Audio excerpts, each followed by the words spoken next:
Hello. Hey everybody, welcome back to the pod. Hope you're doing well.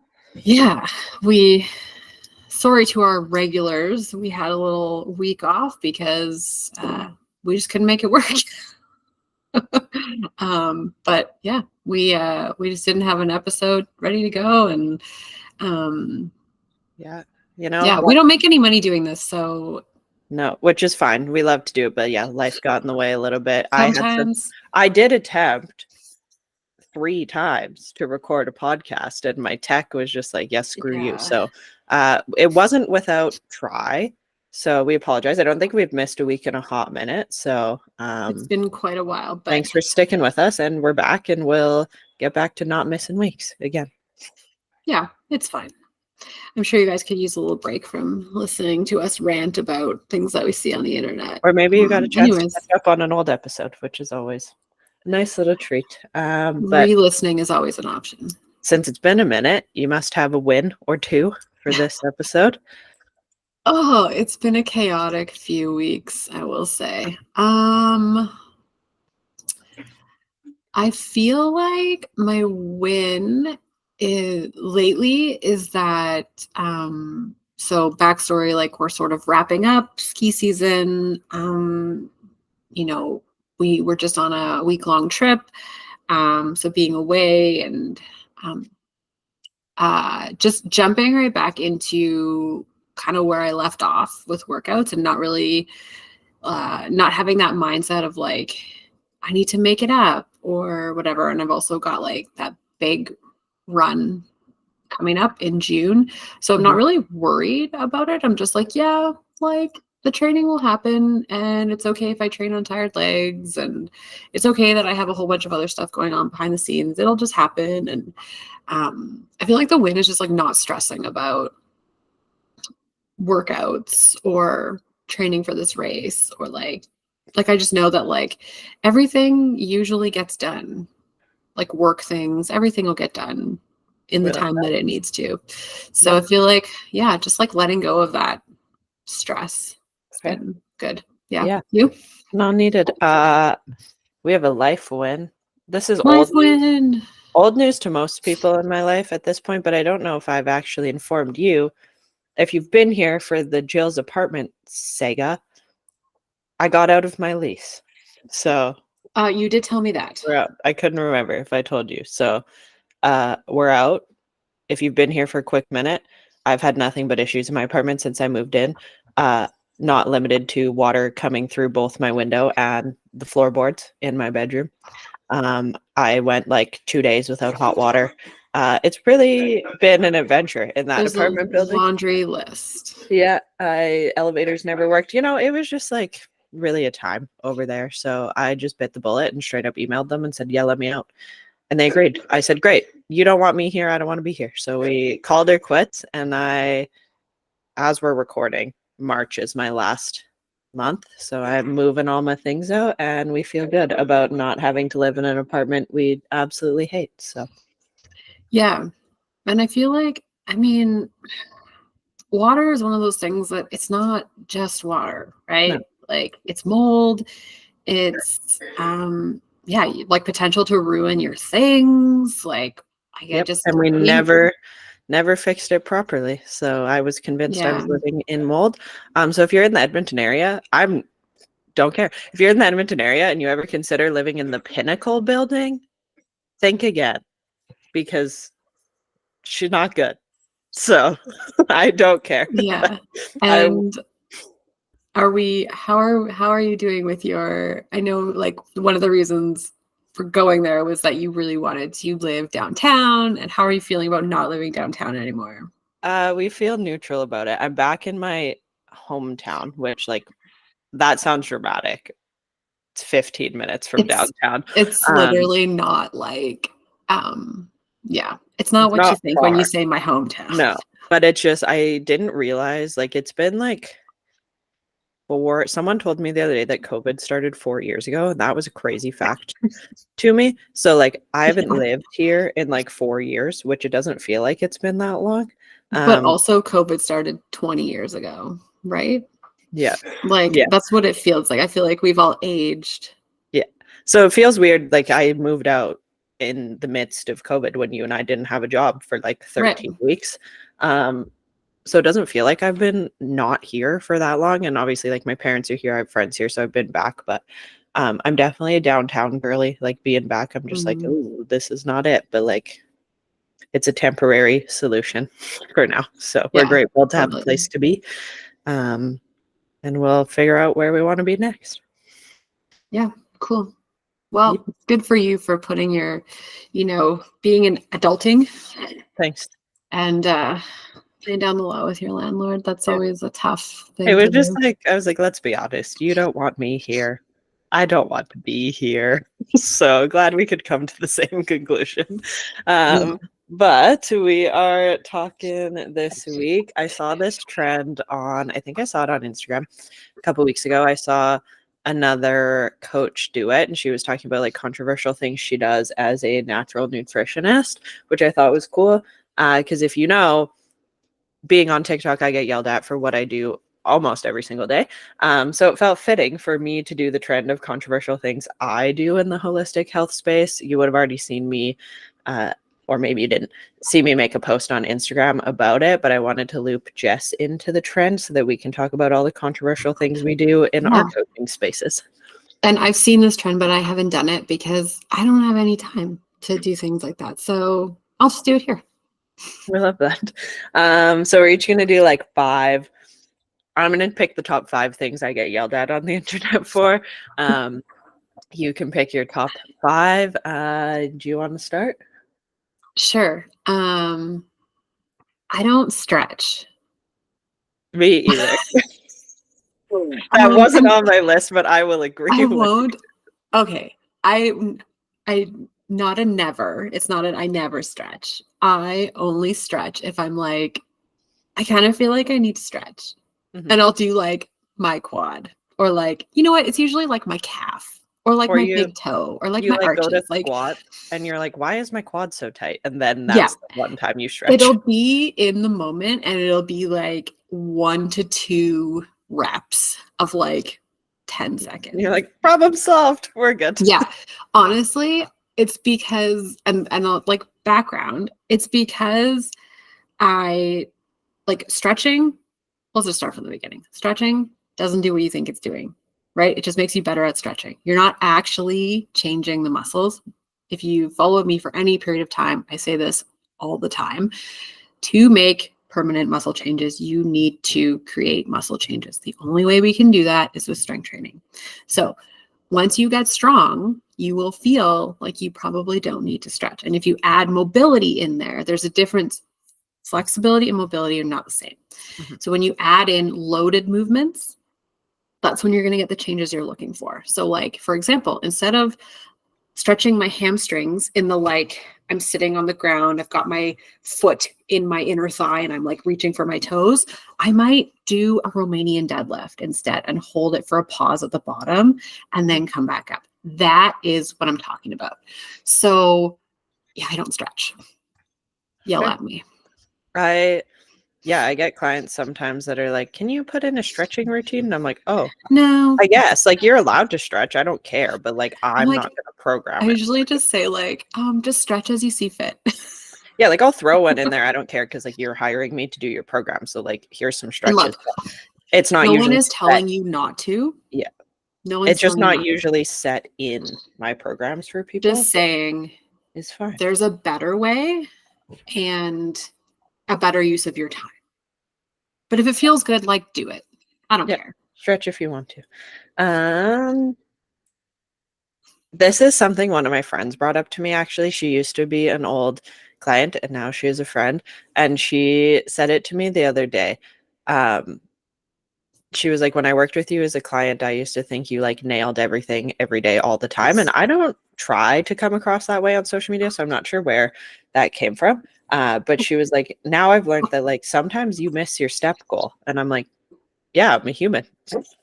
So I think people get the wrong idea of like there are more days than not that I hit my step goal. Like I'm not like, whatever, didn't hit it. Like most days that's a goal. Yesterday was one of those days that it just like didn't happen. It's never a goal of mine to miss my step goal, but sometimes I don't hit it. and that's okay. But I think people think if you like hit a step goal, you either have to hit it every single day or you're like the worst ever. So like you be a human. Yeah. It's fine. Sometimes I miss my step goal. And I feel like this is what makes people like you and I good coaches, is because we are relatable. We are not robots. I think we've said this before. Like, we don't, like, I go on vacation, I don't work out. Mhm. Right? We overeat sometimes. We sometimes don't get protein with every meal. We try, but like sometimes it's just like, it just didn't happen, right? Like, we're not robots. And like, We, don't get us wrong. It's not our goal to miss our non-negotiables, but like, I think it's funny that that's like could be a controversial thing of like, oh my God, you didn't hit your step goal one day. Yeah, I'm a human. yeah, I hate to break it to you guys, but like, I am not perfect. Yep. Anyways, okay. Even though I am a run coach, I am currently not following a run plan. I have nothing written down. I'm just doing an ish. An ish. What is an And ish?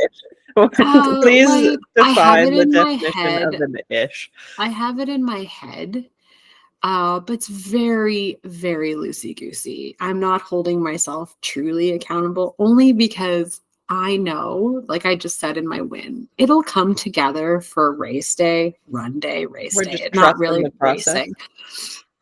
And it's because I have done it so many times, and I know that for me, lifetime miles play a big part. So I know I'll be able to finish. And I know that, like, yes, I will need to do sort of certain chunks of time for long runs leading up to, and I kind of have how that works best for me in my head. But if it's like, if it's going to happen on like a Friday or that Saturday or the Sunday or whatever, I don't really have that planned out. I'm just like, oh, it works for me to run today. Yeah, okay, I'm just going to do 40 minutes easy. Oh, it's a Saturday, I'm going to try for 90 minutes easy. Like, I have it, the idea, like the skeleton plan. I'm just not following it.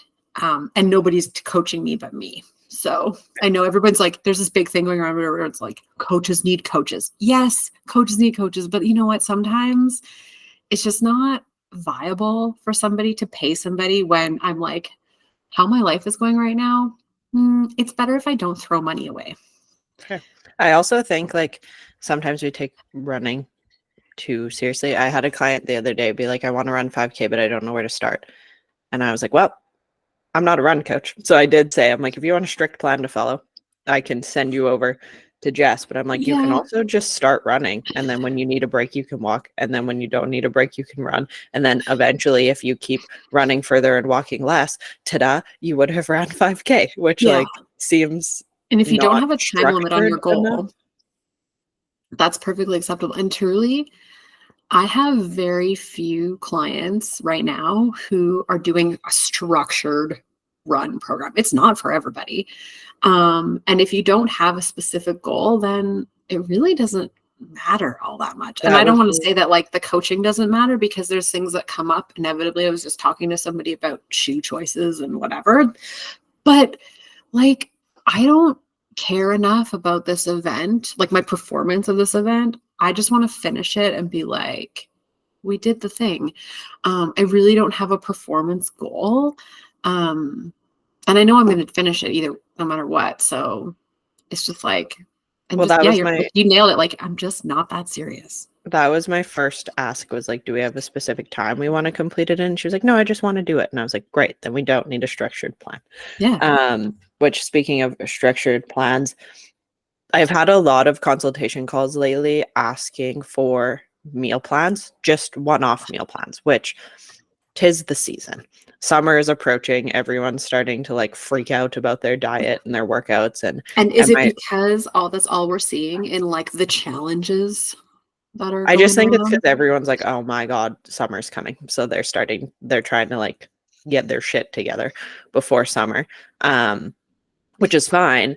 But I don't offer one-off meal plans as a nutrition coach that is certified to do meal plans. And that Well, just is, not within your integrity, really. Like, well, that's just like a hot that's not take. Like, coaching. I've had Like- people come to me and they're like, well, I just want like a meal plan that I can follow for like 4 weeks. And I'm like, okay, but what is the point of that? Because then in 4 weeks, when you're sick of the meal plan, what's your plan? Like, you have no habits, you have no knowledge, you have no education around why we made the changes we did. We just like followed a meal plan for 4 weeks, probably saw some changes, and now we're going to go back to exactly what we were doing before. So I've had 2 ladies, and they were honestly really receptive to me being like, yeah, that's not really how my coaching works. Like, I'm happy to provide a meal plan, but it's going to be in like a one-on-one coaching, longer term type of situation. And they were like, oh yeah, that makes sense, like after I explained the why. But I don't use meal plans in a super strict sense with any of my clients. It is more so for like, here are our nutrition goals, here's what I'm liking with your current nutrition, here's what we maybe need to tweak and change, here are some recipe ideas that are going to match what we just talked about. I'm not a nutrition coach who's going to hand you a we eat this on Mondays and that on Tuesdays type of meal plan, because they're just not long-term beneficial or productive for anyone. That's why bodybuilders that compete flip and flop so much, because their meal plan versus not meal plans look so different. Well, there's, like you said, like there's no functional habits that come with that, right? We It's haven't just actually learned anything. We've just read and done. like a robot. Yeah. Yeah, and I fully support that. I mean, and maybe my next one will be, I don't just give one-off strength training programs or one-off run training programs. That is not coaching. That is, you could get that anywhere. You can get that from your Chat GPT. And if you don't know the reference there, go back and listen to our episode on Chat GPT. That's just, here you go, follow, and like, I'll be over here. Coaching, like, it doesn't take me very long to write a program. That's not why people pay me. People pay me for my advice, for my guidance, for the rest of it. Mhm. The workouts, they're not anything special. You can get the same type of workout from anybody who's reasonably educated in strength and conditioning. That's not a secret. But that's great. Like, that you can get a really great program from me, but that's not why I'm a coach. The programs are like just one like part of it. The rest of it is the coaching part. Mhm. Like, I could, you could have a templated program and be like, but that's why I have a templated program that's like $28 a month, because that's how long it took me to write it. Right? Like, Yeah, I think the value of coaching comes from the knowledge, the conversation, yes. the challenges, that side of things, not just taking a plan and following it. So I agree with that. I've done like programs for past clients. It's also why I have the workout club. If you just want workouts, both of us have options that don't involve coaching, but they're also not going to be as personalized to you and your goals. So you get what you pay for with any type of program Exactly. like that. I'm just referring to my post, but I have more than Oh, I five. can go again. Do you have one right away? I rarely buy organic foods, which I feel like any nutrition coach gets shit on for this. I'll loop these two together. I don't always buy organic, and I use a protein powder. I think those are the two things on the internet that everyone gets mad at me for. Like, anytime there's a vegetable in my video, somebody's like, is that organic? And I'm like, no, just a regular ass broccoli. You're Don't not know what to tell made you. of money, people. Groceries are expensive right now. Especially in Canada, like I'm not buying organic. And like, if you wash your fruits and veggies, which, like, speaking of controversial things, I don't do that either. But like, if you do, it really doesn't matter. And like, I'll buy organic if it's on sale. But like, it's really not that serious. And like, if organic versus non-organic is the difference between you eating vegetables and not, just buy the regular ass vegetables. You'll be fine. And protein powder gets looped in there too. Anytime I use a protein powder, I get at least one comment that's like, a holistic coach using a whey protein powder. And I'm like, yeah, I don't understand what the problem here is. Like, I don't actually understand what we're mad about. You're I like, have do a you high, understand that I have like 160-gram protein yeah, like goal? I'm not eating that much chicken in a day, and you can't make me do it. So I think the gist of it is like buy what works for you, Yeah. but also like wash your fruits and veggies, you're fine. And as long as you're not only consuming protein powder as your protein source, we're also fine. Yeah. Even as a parent, I don't always wash the vegetables. Like we were at Costco last night and I picked up the strawberries. She said, I want a strawberry. And I was like, here you Here you go. go. Because first of all, you're not paying for them by weight, so don't come after me for that. They're the same price no matter how much is in there. So I was like, you can just have one. And I've had people say things to me before because to my kid, having a strawberry in the shopping cart is like part of shopping. Yep. It's just something that we do. And people have been like, oh my God, I can't believe you're feeding her that. And I'd be like, oh my God, I can't believe you're talking to me. Like, Don't worry about it. yeah, like I literally don't care what you think. Yeah. But yes. So yeah, same. Okay. Mine is I don't really care about like my anabolic window post workout of getting protein in because sometimes your girl needs a shower first. Mhm. Or sometimes and if you don't know what anabolic window is like, you need to get your protein within 30 minutes of like finishing your, I don't know what the thing is I nowadays. think 30, pretty 45 standard minutes. is 30 minutes. Yeah. But like that's not always possible.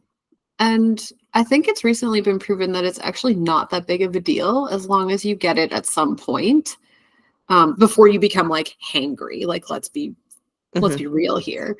But like honestly, sometimes I'll get home from like a run and I'll be like, okay, I need to shower and do something with the kiddo, and like, whatever. And then I'm like, okay, I'm going to get something to eat. And it might be like a little bit later than planned.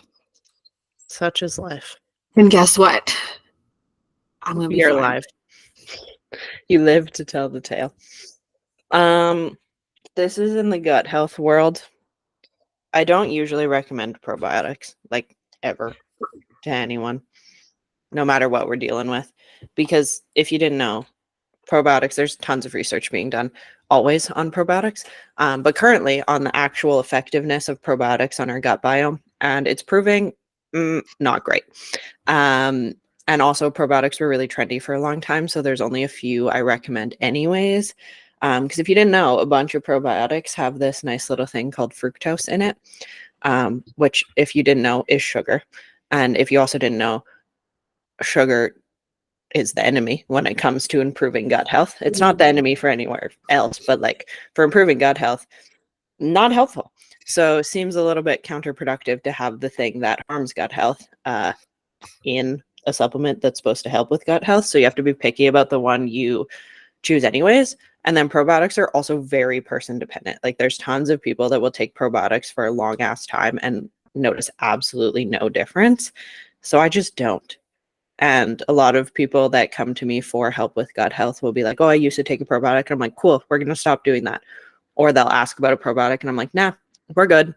Here's a bunch of other things we can do instead. So probiotics are not the only solution to fixing your gut health. And it's very rare that I'll recommend one to any client who works with me. Yeah, I think the only time that I've really taken one in the last little bit is like I was dealing with like a stomach, like just a quick stomach thing. Mhm. Alcohol induced, actually, if you must know. But it helped. And my kiddo was on antibiotics a few weeks ago. And so antibiotics and probiotics, they go hand in hand, but that came from the pharmacist. So anyways. Yeah. And they're like, Yeah, that is the only time if somebody's like, oh, I've been on antibiotics. I'm like, cool, probiotic for a month. Yeah. Like, we are not taking probiotics for the rest of our life. That is not the point of Yeah. probiotic. Okay. I think all these fancy recovery things, so compression, like compression boots, Theraguns, foam rollers, hooey. You heard None it of here first. none of We're all those about. things, Just kidding. none of those things will do anything if you are not eating and sleeping well Mhm. and actually resting. So you can do all the things you want. You can wear head to toe compression. You can lay in your compression boots, but if you are sleeping like shit and you are eating like shit, it is shit. Yeah. But you know what? Who am I to tell you not to spend $1,000 on a pair of boots that fills up with air? Yeah. And like in combination with all the other things, sure, maybe it has a little bit of a benefit. But if that's your sole, like, Yeah, I this mean, is all we're doing. they feel nice, but not $1,000 nice. No. I do have a Theragun that I bought off Amazon, so it's like it was less than $100. I often And like forget I have it. they're I'm like like, oh nice yeah, I'm gonna sometimes, use like this thing. to break up, like if you have like a really tight muscle or something, like they can be helpful, Yeah, but it's not my only yeah, solution. yeah. And I've worn compression socks if like, after a big race, if my legs are swollen, yeah. Or you're traveling and you're old, like that's fine. But Yeah, if like you're old like Jess. Just kidding. it if you're old like me. But none of those things replace like the big three, Yeah, right? Food, 100%. sleep, rest. Yeah. Or I guess sleep and rest are the same thing, but Well, I think rest and sleep yeah, are different. You can rest without sleep. load management, maybe. Mhm. The last one, because is that 5 for you? I think so. I wasn't counting. I think that's 5. My final one is that I strength train. Oh nope, I'm going with this one. I strength train. Sometimes I drink coffee before I eat food. Don't don't tell mean, the internet, but the I internet knows stopped me. because of you. But like again, similar to my step goal, I'm not like game plan 4 cups of coffee before I eat food. Like I do try to time my food and coffee together, if not food before coffee. But like there's some mornings where I'll like wake up, drink a cup of coffee, and then I'm like, whoops, and then I'll go eat some food. Such is life. This is also like the reason I push food before or with coffee so much is because if you have terrible gut health, your coffee on an empty stomach is not making that better.